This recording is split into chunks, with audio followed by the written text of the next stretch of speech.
Dialogue options and perfecting endings. Written by Aloha Flower. Read by Hijinks Audio. Chapter 7. Stabilize. Summary. Aizawa makes more attempts to unravel the mystery of the loops, but struggles to deal with his misguided but well-intentioned coworkers. Notes. Trigger warning for PTSD type stuff. Aizawa woke up in his bed once more. He ached badly, everything hurt, but there wasn't any blood spilling down his shirt, which was a good sign. He pulled up his shirt and saw many half-healed wounds across his chest, including what looked like surgical marks. He supposed it made sense, he thought. He probably needed surgery with all those rib shards. Damage severe enough to require surgery might explain why he didn't wake up again in the last loop, and was unconscious the entire time. He poked his ribs carefully. They hurt, but none of them seemed shattered. He took a shuddering breath and looked at his hand. It wasn't as bad as it was before, but he was still missing his fingertips. This time, he texted Nezu that he couldn't come in today due to a family emergency. Then, he walked over to his cabinet and grabbed water from his fridge, and downed as much pain medication as was permitted on the bottle. Then, he just sort of went back to bed and sat on it. He wasn't feeling up to doing anything right now.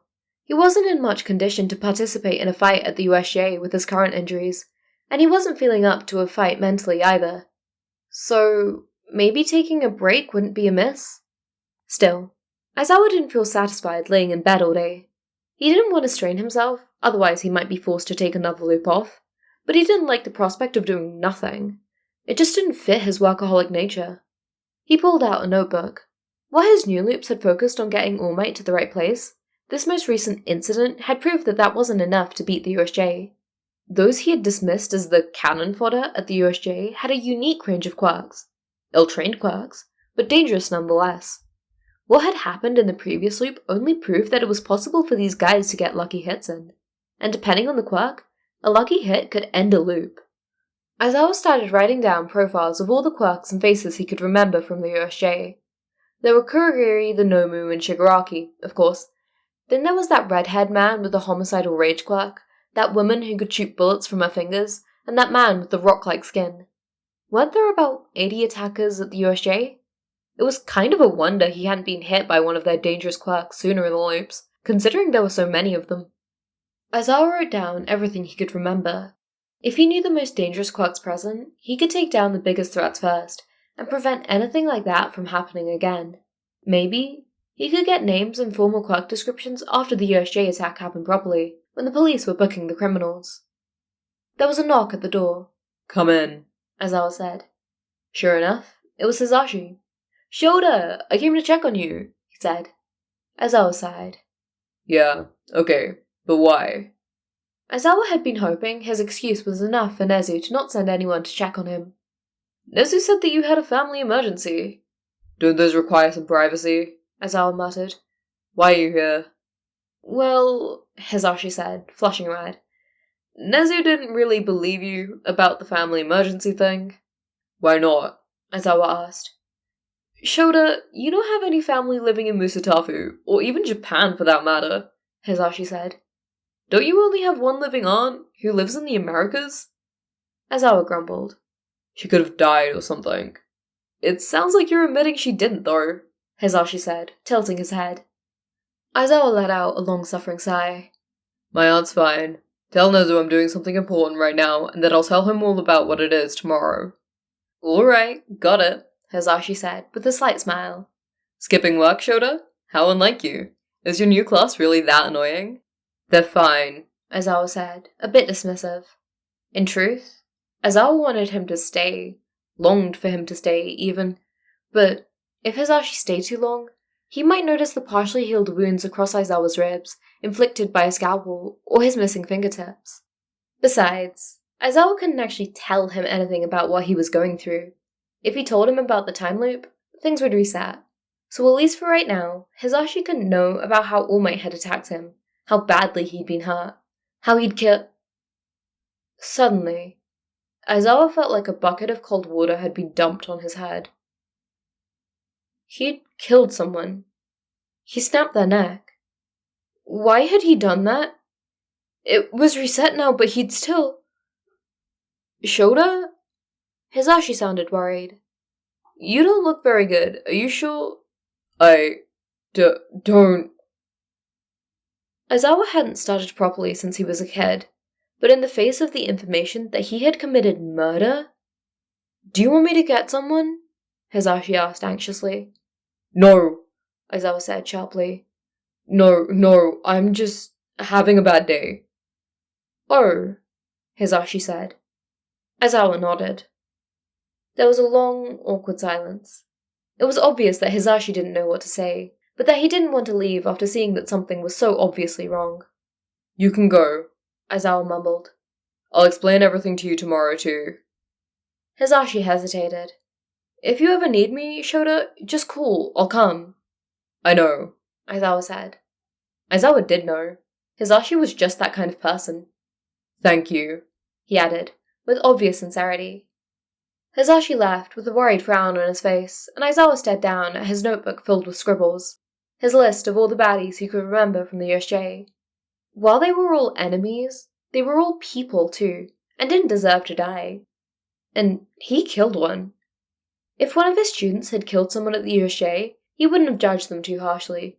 They were students with little to no battle instruction, fighting for their lives. But Aizawa was an adult, an accomplished hero, someone who should be able to fight without dealing out fatal injuries. What had happened? Normally, when he was fighting, he could easily take down enemies without hurting them. Usually, he instinctively avoided the neck or the eyes or anywhere that would deal permanent damage, and he was always careful. But for some reason, this time, he just hadn't. Aizawa suspected it was the repeat stress of being thrown into a life-threatening situation, the same life-threatening situation, in fact, that made him act like that made him fight more sloppily, that made him aim a kick towards the neck when he should have targeted the ribs. But that wasn't an excuse. He couldn't accept this type of failure. He had to fix it. In his notebook, beneath all his notes, he wrote in capital letters, "Be careful." It would be his motto for future loops.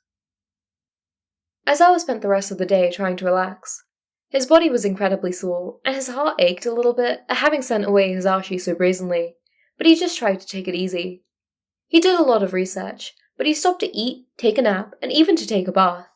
He put on new pajamas, and seeing the time reaching close to 1 p.m., about when the class would leave to go to the USJ, he pulled out his phone and texted Nezu that he was in a time loop. The world blinked, and Aizawa was back in his bed. He gathered his things and started making his way to UA. So, for this loop, teach homeroom, try to stop All Might from wasting his hero time, go to the USJ and live, research the villains, go back to sleep. He had a plan. It mostly went well in the morning. Homeroom was as boring as ever. He was thinking of switching kids' seats, so at least the conversation would be different. And rather than attempt to stop the first crime All Might interfered in, Aizawa decided to try to prevent the second crime. While the first was a hostage situation, the second was some guy tearing through cars on a residential street. This was a man who seemed to be able to produce energy out of his hands, which was an advantage for Aizawa. Aizawa activated his quirk as he ran forward. Huh? The man questioned, glancing down at his now non-glowing hands. Aizawa wrapped his capture weapon around the man, tying him up deftly. You're under arrest. Hey! The man yelled, cursing. Aizawa's intervention allowed another hero, a younger one, probably new, to rush forward and slap some quirk erasing cuffs on the man. Thank you, the younger hero said. Who are you? Aizawa hummed. He probably wasn't a common sight for daylight heroes, so it made sense for them to not know him. Not answering the question, Aizawa threw his capture weapon out at a nearby rooftop and swung himself away. Fairly simple, Aizawa thought. Now I'll head back to UA. I want to see how preventing only one of the 3 crimes will affect what All Might does during this loop. When Aizawa arrived back at UA soon after, he started grading student assignments and filling out beginning of the year paperwork. He was getting fast at finishing this particular set of paperwork, considering this was like the 3rd time he'd done it. He knew there wasn't really any point in doing paperwork, because in the end it would all reset, but it was good mindless work that made him feel productive. He wandered into Nezu's office with a stack of finished paperwork, not long before the USJ was due to start. Surprisingly, Yagi was sitting there, chatting with Nezu. He'd never seen Yagi at UA in the previous loops before the USJ incident happened, which made sense considering that he was held up by all those crimes. Maybe because Aizawa stopped that second criminal, that made Yagi arrive more quickly? Hey, I have. Yagi turned around. Aizawa flinched at the sight of his face. Those cold, dead eyes. Can't breathe. Aizawa? Yagi questioned. I have the initial student assessment forms, Aizawa said. Aizawa-kun, are you alright? Yagi asked cluelessly. Just fine, Aizawa said, voice tight. Aizawa watched Nezu's expression change. It was difficult to tell what he was feeling, due to his non-human facial features, and Aizawa couldn't tell if the way his ears were twitching meant concern or curiosity or something else. Whatever it was, Aizawa didn't like it. Aizawa laid the paperwork on the table and wordlessly turned around and left the office. The moment Aizawa got back to his own office, he collapsed into one of the chairs, heart thumping in his chest and breathing uneven. I didn't expect to react that badly to All Might, Aizawa thought to himself.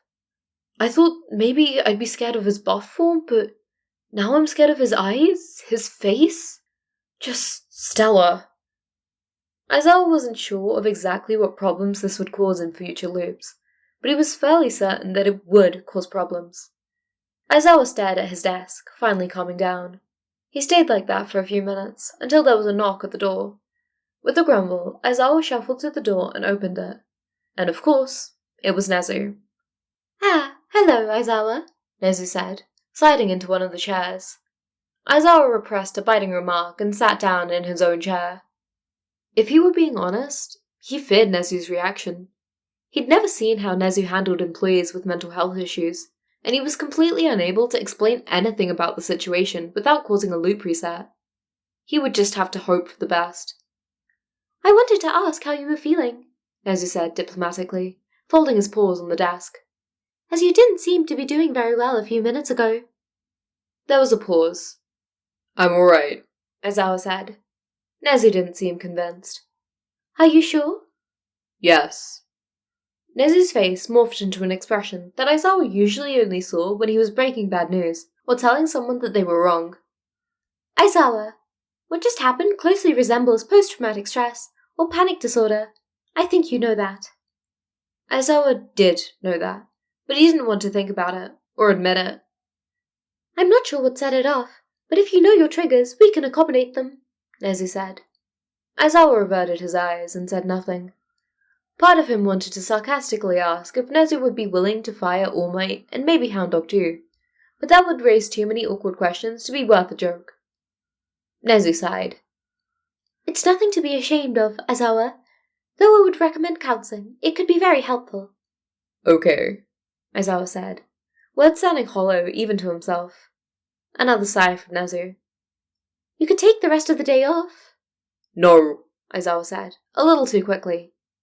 If he took off, he wouldn't be there for the USJ. It's okay to miss a day of work, Aizawa, Nezu said, completely missing the point. I know, Aizawa said, but I can't today. The first rescue simulation is important. The Flag King could take your place, considering he runs 1Bs, Nezu continued obliviously. Or perhaps a Mentos could. I believe he's available. Just not today, Aizawa insisted. Nezu tilted his head, and there was a brief pause. Then, he gave a confused huff. I don't understand, Nezu said. Nezu saying, I don't understand, was a very unusual occurrence, and it was a very bad sign for Aizawa, because Nezu aggressively investigated everything he didn't understand. I've already kind of fucked up this loop, Aizawa thought to himself. When the villains attack the USJ later today, Aizawa's obsessive need to be there for the rescue training might become suspicious. If he had put together that Aizawa knew about the attack beforehand, and that Aizawa didn't tell anyone, it was possible that Aizawa would be in deep trouble. Nezu trusted Aizawa, so he didn't think Nezu would jump to that kind of conclusion. But, well, he didn't want anyone to ask him questions that he wasn't able to answer. Even if they didn't actually suspect him, it would still be awkward. He ought to work on his acting. I'm in a time loop, Aizawa said dully. You what? Aizawa woke up feeling frustrated and a little bit powerless. Now he was going to have to go back and do all of that again. Not that he hadn't been doing the same thing over and over again for How many loops was it now? As was routine, Aizawa changed, grabbed his things, ate a quick breakfast, and made his way to UA. He was tempted to skip homeroom, but decided not to. He explained to the class that they would be training at the USJ in the afternoon, with even less enthusiasm than normal. Once he'd wrapped up the class, he went to the second crime and fought the energy-wielding villain again.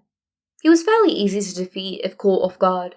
Aizawa again ignored the awestruck junior hero, who wanted to know who he was. On the way, he checked his phone and looked for the third crime All Might had stopped. The first crime is a hostage situation caused by someone with the mutant quirk. A delicate situation, even if I were to intervene. The second I can sweep up easily, and the third? Arson. Aizawa scowled. Someone with a quirk that let them set things on fire had done just that. Then All Might had shown up to fight the villain and rescue civilians from the burning building. The problem with this was that the news organization hadn't released details as to when the fire started. If that villain started the fire while Aizawa was teaching homeroom, or while the first or second crimes were happening, he couldn't be in two places at once. Major problem. Aizawa sighed. The timeline of this day was becoming a mess. Too many things happened too close together for him to intervene with all of them. Hopefully, All Might was able to defeat the Nomu injury-free with him only stopping one or maybe two crimes, because if that didn't work, he was going to have to look into alternate options. Aizawa stalked moodily down the hallway, feeling down from that discovery. If he could just figure out how to take down that dang Nomu, everything else would be so easy by comparison. Yo, Shota, Nomori said, walking up alongside him. Yeah? You look so grumpy. What's on your mind? It's nothing, Aizawa said, annoyed that she'd interrupted his train of thought. Nothing? Come on, she said, playfully. Everything's fine, Aizawa bit out. Nomori furrowed her brow, frowning. You don't sound fine. Well, I am, so, Aizawa said, shoving his hands into his pockets. Nomori looked vaguely thoughtful, as well as disapproving. You know, you don't have to act like everything is okay with you, if it isn't. I know, Aizawa said, a bit irritated. But if I say I'm not fine, then people will ask me all sorts of questions about my problem. That's not always a bad thing, Nomori said. It's good to let other people know about your problems. Have you let someone know about what's bothering you now? I can't, Aizawa said. Can't or won't? She asked. Aizawa narrowed his eyes. You could tell me, or Hizashi, or whoever, Nomori continued. Nomori, I'm not going to be telling anyone, Aizawa responded, exasperation leaking into his tone. Nomori sighed. Look, I know you don't like to tell us things, but when regular people have issues, they just let other people know. You're always pulling a lone wolf act. And what do you mean by that? Aizawa asked, a bit offended. You like to work alone, do everything alone, yada yada, she said. I know you have hang-ups, but friendships require actual communication. Well, sorry for being independent, Aizawa snapped, trying to hide how that comment stung. His social difficulties were a sensitive topic for him. And why do you feel so entitled to know everything about me? You're just like Nezu, interrogating me over nothing. Nomori's expression twisted with frustration. I'm not sure what you have against Nezu, but seriously? I'll ask however many questions I damn well— This is none of your business. Aizawa's voice rose to a shout. Nomori looked taken aback, and Aizawa immediately felt a pang of regret. He yelled at her, but in truth, he desperately wished he could tell her, or anyone, what was going on right now, even if it meant he was admitting he'd failed to protect his students. Nomori winced. Aizawa? It's fine, Aizawa said. He tried to sound neutral, but the words were curt. I have to go run rescue training for 13. All right, Nomori said, conceding. Aizawa could see in her eyes that she felt bad for pushing too far, and he himself felt guilty for his sharp retort. Unfortunately, or maybe fortunately, the two of them often waited a day to make up after an argument, so they both had time to reflect. That day would never come in this scenario. Aizawa sighed and muttered a "Talk later" to Nomori, before power walking down the hallway towards Class 1A. As much as he was dreading the USJ, focusing on it would at least get his mind off his most recent failures. He hadn't even failed at the loops, just in interacting with his own co-workers. Aizawa diligently explained to his students what they'd be doing at the USJ, trying to ignore both his recent argument with Midnight and his students' horribly misplaced excitement.